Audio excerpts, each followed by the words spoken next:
इस दौरान अपने संबोधन में उन्होंने कहा कि सरकार ने पिछले 10 वर्षों में सरकारी उपक्रमों के ऋण पर नियंत्रण किया है। वहीं सीएम सैनी ने प्रधानमंत्री मोदी की दृढ़ इच्छा शक्ति को इसका श्रेय देते हुए कहा कि उदय योजना के तहत 2015-16 और 2016-17 में बिजली निगमों का कर्ज हरियाणा सरकार ने अपने खाते में लिया था। इसके अलावा उन्होंने राज्य में किए गए विभिन्न विकास कार्यों का भी उल्लेख किया। आंकड़े गवाह हैं कि जहां एक और 2008-9 से लेकर 2014-15 के बीच के 6 वर्षों में सरकारी उपक्रमों का बकाया ऋण 30,233 करोड़ रुपए से बढ़कर 69,922 करोड़ रुपए हो गया था। वहीं 2014-15 से लेकर 2023-24 के बीच की 9 वर्षों की अवधि में सरकारी उपक्रमों का बकाया ऋण बढ़ने की बजाय 1,627 करोड़ रुपए आदरणीय अध्यक्ष जी कम हुआ है। इससे यह सिद्ध होता है कि हमारी सरकार ने पिछले 10 वर्षों में सरकारी उपक्रमों के ऋणों पर जबरदस्त नकेल कसी है। माननीय अध्यक्ष जी, यह किसी चमत्कार से कम नहीं है। यह चमत्कार संभव हो पाया है आदरणीय अध्यक्ष जी श्री नरेंद्र मोदी जी के दृढ़ संकल्प से, जिन्होंने उदय स्कीम को लागू किया है, जिसके अंतर्गत बिजली निगमों के 25,950 करोड़ रुपए के ऋण वर्ष 2015-16 व 16-17 में हरियाणा सरकार द्वारा अपने खाते में ले लिए गए थे। श्री मनोहर लाल जी की इच्छा शक्ति से HSIIDC और HSVP की कार्य प्रणाली में आमूल-चूल परिवर्तन किए गए हैं। वर्ष 2023-24 के वास्तविक अनुमानों के हिसाब से हमारे 43 उपक्रमों में से 28 उपक्रम लाभ में हैं, जिन्होंने 1,746 करोड़ रुपए का शुद्ध लाभ आदरणीय अध्यक्ष जी कमाया है। वर्ष 2014-15 में केवल 20 उपक्रम लाभ में थे, जिनका लाभ मात्र 450 करोड़ रुपए था।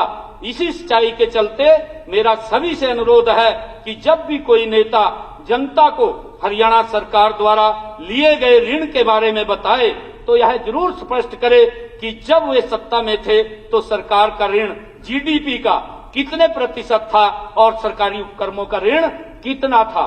आदरणीय अध्यक्ष जी, जहां राजकोष के कुशल वित्तीय प्रबंधन में सभी विभागों के अधिकारियों और कर्मचारियों की एक सराहनीय भूमिका होती है, वहीं वे अक्सर अपनी किसी भी स्कीम को बंद नहीं होने देना चाहते। इसलिए मैंने सभी विभागों को विशेष आग्रह किया है कि वे अपनी उन स्कीमों को बंद करें जो अनुपयोगी हो गई हैं, और जहां एक ही उद्देश्य वाली 2 या 2 से अधिक स्कीमें चल रही हैं, उनका वे विलय करें। मुझे खुशी है कि इस बजट में हमने 11 विभागों की 48 योजनाओं का विलय कर दिया है और 20 योजनाओं को समाप्त कर दिया है।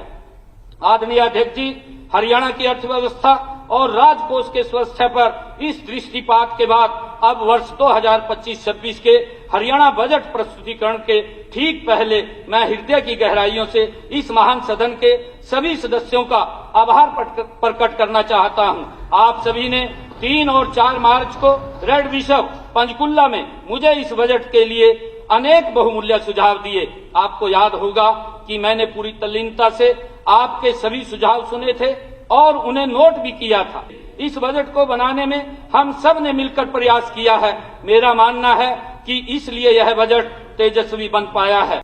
अध्यक्ष महोदय, कृषि व उससे जुड़ी गतिविधियां हमारे छोटे से प्रदेश की अर्थव्यवस्था की मजबूत रीढ़ की हड्डी हैं और हमेशा रहेंगी।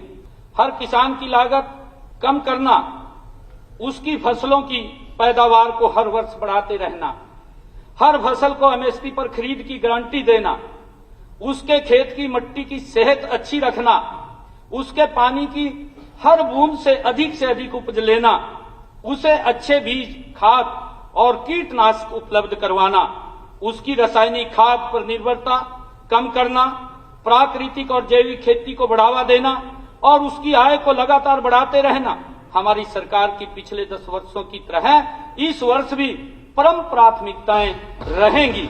आदरणीय अध्यक्ष जी, 9 जनवरी को हिसार कृषि विश्वविद्यालय के प्रांगण में कृषि, बागवानी, पशुपालन, मत्स्य पालन और सहकारिता से जुड़े सैकड़ों किसानों तथा कृषक उत्पादक संगठनों से जुड़े भाइयों और बहनों के साथ लगभग 5 घंटे चले विचार विमर्श में उन्होंने मुझे 161 सुझाव दिए।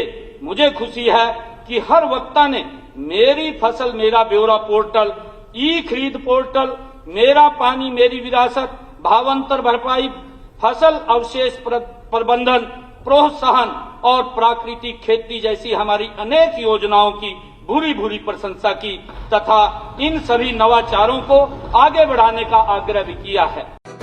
राष्ट्र सर्वप्रथम, राष्ट्र सर्वप्रथम, राष्ट्र सर्वप्रथम, राष्ट्र सर्वप्रथम।